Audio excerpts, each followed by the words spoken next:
Yeah, he went on the ice this morning early, though. So I think he'll probably skate tomorrow with the group that's not playing. And our hope is that just because it was a sickness, that we'll get him back into action pretty quick in this 3-3 that's coming up. Same thing or anything different with Farnham, I guess? Farnham's the same. It's not anything that's going to linger on for a while. It's just something that will probably be 2, 3, 4 days with Farns. So I would anticipate he'll be in one of those 3 games for sure. How interchangeable is David Perron on any of your top 3 lines, really? And what do you want to see from him in camp? Well, David, as we talked about last year when we acquired him, he can play right or left side, so that's a huge advantage. And when he plays the left side, his shooting ability, he's got a great shot from the outside. He finds seams over there. He's a smart player.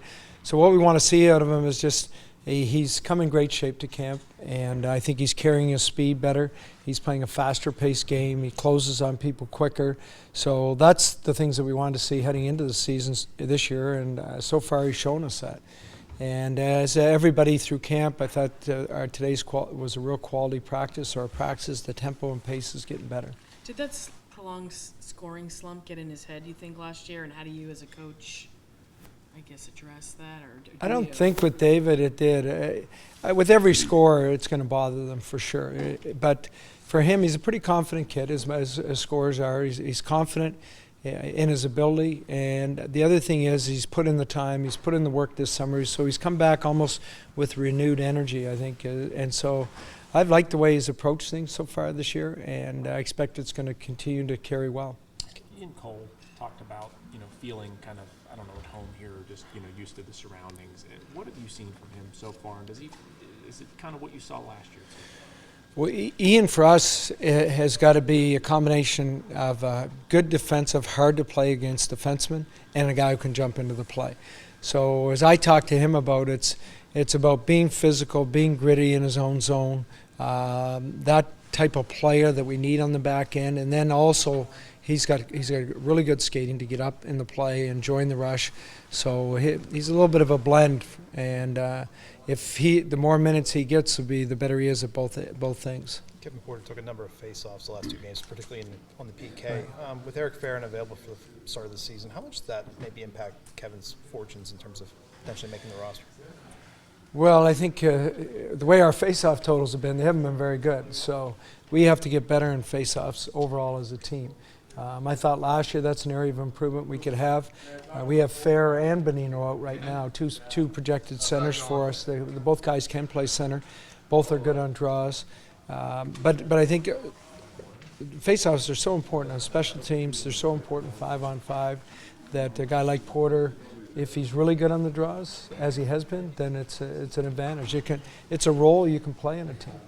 You had Scott Wilson in the second group today. Is that kind of like Sheary, that you want to see him with older, more established players and see how that works? Exactly, yeah. And there's several of those players that have earned it by how they played in Wilkes last year. They deserve an opportunity to get the games they're going to get in preseason. They deserved an opportunity if we split into more of our core group to bump up and play with those guys and practice with those guys. And we just want to give as many of our players that have earned it a chance to do those types of things. Same for, is it Dea or D? I don't know how to pronounce. I say it the same way. Dea. JS as shown last year, although he did play in Wheeling a little bit, but he showed last year that he is he's a skilled player, and he's got good vision out there on the ice. For him, the big thing is going to be his compete level as a smaller center. He's got to learn to compete in those loose puck battles.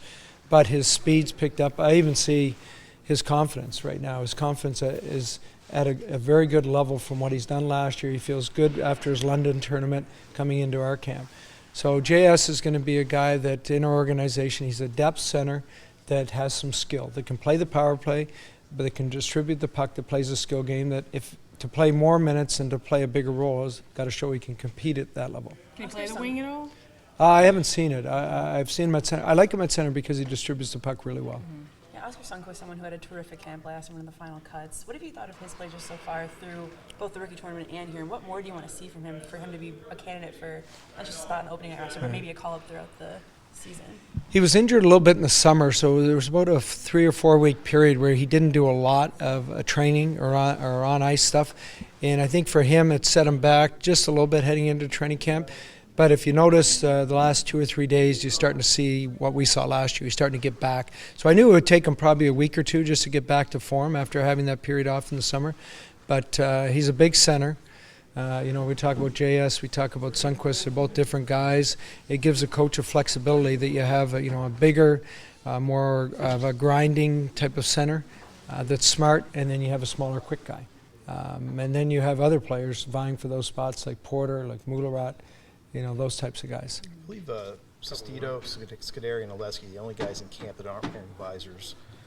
How much has that changed? I know there was a rule 2 years ago that was grandfathered in, but how much has that changed in terms of the amount of guys who don't wear visors compared to maybe 10, 15 years ago when you were in Vancouver or LA? It's changed a lot. And we were saying the other day that heading into camp, we were wondering if there'd be anybody without a visor, because that's how much has changed. Everybody wears them. I think it's nowadays it's almost a norm. When the kids grow up, they grow up with the full face shield, and then they progress when they get into junior to wear the half shield as an option for them. And then when they get pro, they have their choice. But certainly I'd say 90%, maybe even 85, 90% of the league's probably wearing visors now.